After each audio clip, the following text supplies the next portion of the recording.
Hi, welcome to this video class. Yes, in the last video, you have learned lesson 7, getting to know plants. So here, in this video, today, we are going to learn the functions of stem and a leaf. In the last video, we have discussed based on the characters of a plant into how many types are the plants divided into. Yes, they are herbs, shrubs, trees, creepers and climbers. So now let us try to know the functions of the different parts of a plant. So in this video we are going to learn the function of the stem and the leaf. Yes. Before moving on to the lesson, so here is an activity for you again.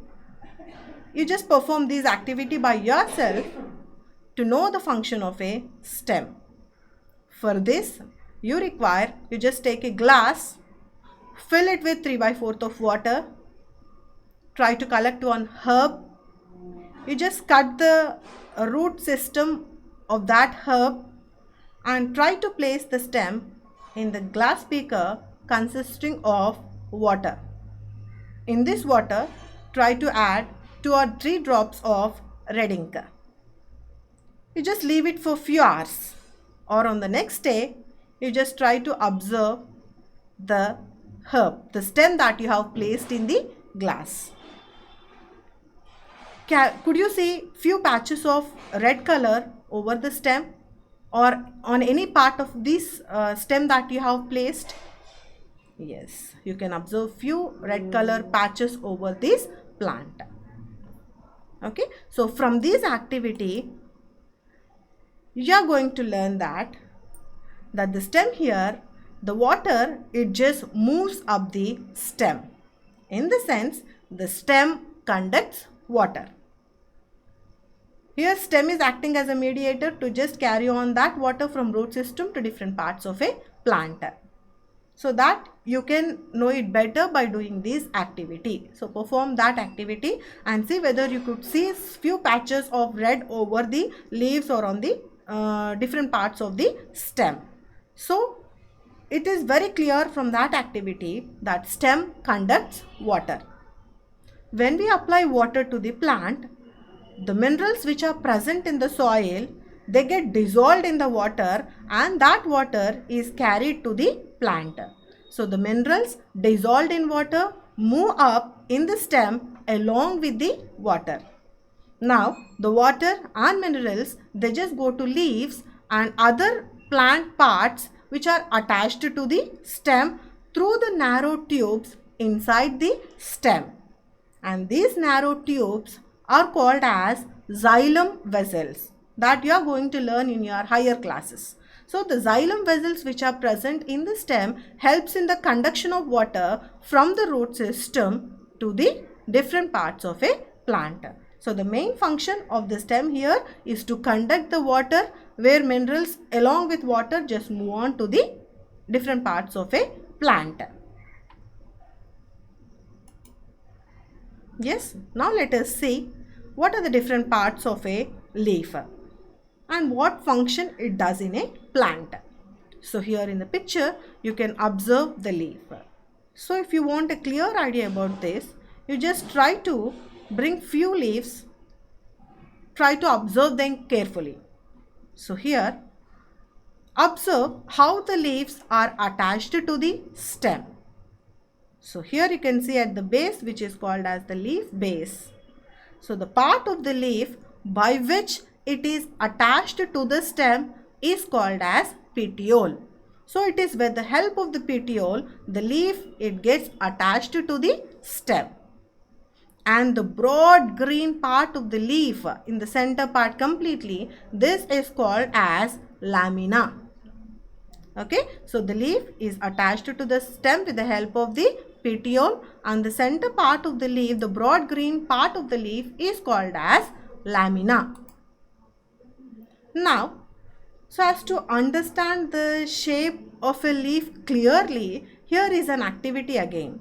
So you just try to put a leaf under a white sheet of paper, hold your pencil tip sideways, and rub it on the portion of the paper having the leaf below it, so that you will get an impression of the leaf on the paper so that you could understand it better. So what does a leaf consist of? So the impression that you got on the paper, you can see that they have got some lines on the paper. So what are these lines called as? So these lines on the leaf, they are called as veins. And the thick vein in the middle of the leaf is called as the midrib. And the design which is made by the veins in a leaf is called as leaf venation. Okay, the leaf is attached to the stem with the help of a petiole, and the broad portion of the green part of a leaf is called as the lamina. And what does this lamina consist of?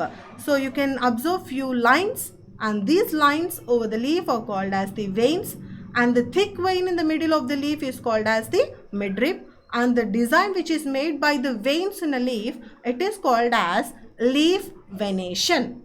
Let us now see, is that the leaf venation similar in all the leaves? You try to observe the leaves that are with you right now. Observe them carefully. So, if the design is net-like on both the sides of the midrib. So, in the first picture, picture A, you can see. So, this is the midrib, and here are the veins which are passing through the midrib. So, such a venation is called as reticulate venation. And if the veins are parallel to one another, such a venation is called as parallel venation. So the two types of venation that you can observe in the leaves are, one is reticulate venation and one is parallel venation. In case of reticulate venation, you can see that the midrib is placed in between, and besides that, where the on both the sides of the midrib few veins are present, so which is called as the reticulate venation. And if these veins are parallel to each other, we call them as a parallel venation. So the two types of venations are reticulate venation and parallel venation. And here is another activity to understand the function of the leaf. For this, you have to do this activity during the daytime on a sunny day. And here, enclose a leaf branch of the plant in a polythene bag and tie up its mouth. So as such, in the picture, you have to perform the activity. Take one polythene bag and just enclose the tip of a plant here. After few hours, you observe the inner surface of the bag. So what is there inside the bag now? Yes, you can see few droplets of water inside the bag. So what does that imply? Inside the car, you can see few droplets of water. So water, it comes out of the leaves in the form of vapor by a process called as transpiration. Okay, so the leaves consist of some pore-like structures which are known as stomata. When the roots, they absorb the water, and with the help of the stem, they conducts that water to different parts of a plant, and this water which is now reached the leaf will get evaporated through the process which is known as transpiration, and plants release a lot of water into the air through this process. So what is transpiration? It is nothing but where the water is getting converted into water vapor and it is released by the leaf of a plant. That takes place through the stomata of a leaf. So that process is known as transpiration. So one function of the leaf here is, after absorption of water, it gets converted into water vapor and it is being released into the air. So that process is known as transpiration. And here is another activity for you. So in lesson 2, that is in the components of food, you have studied the different components of food. So where we have used iodine to test the presence of starch and so on, right? So in these activities, let us know that, do the leaf perform the photosynthetic activity? Is that starch present in the leaf? Okay, so you are going to get the answer after performing this activity. So for this activity, we require a leaf, spirit, a beaker, test tubes, burner, water, a plate and a iodine solution. So for this activity, you have to take a beaker, fill it with 3/4 of water, and inside the beaker, you just take a test tube, and in the test tube, you add spirit in such a way the leaf get immersed in the spirit. Now place the entire setup, that is the beaker, over the burner. Let it boil for some time. So you can see that the color of the leaf is completely drawn out into the spirit. In the leaf loses its color. Now carefully take this color and just you just place it on a plate. You have to wash it with water. Now this leaf should be tested with iodine. So when you perform an iodine test with this on this leaf, you can see a change in color, that this leaf changes to blue or black, indicating that the leaf performed the process of photosynthesis, that is, it consists of starch. Starch is a form of carbohydrates.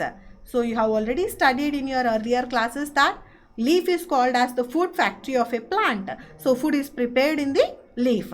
So that is confirmed by the iodine test. So the main function of the leaf is to carry the process of photosynthesis. Apart from that, it also helps in the process of transpiration.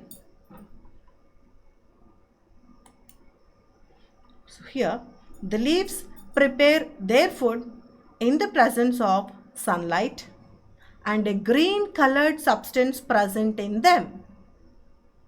So the plants, they absorb the energy from the sunlight, and it is due to the presence of green colored substance.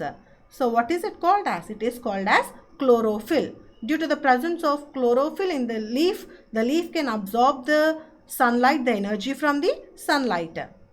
And apart from that, it also uses water and carbon dioxide from air. So that process is called as photosynthesis.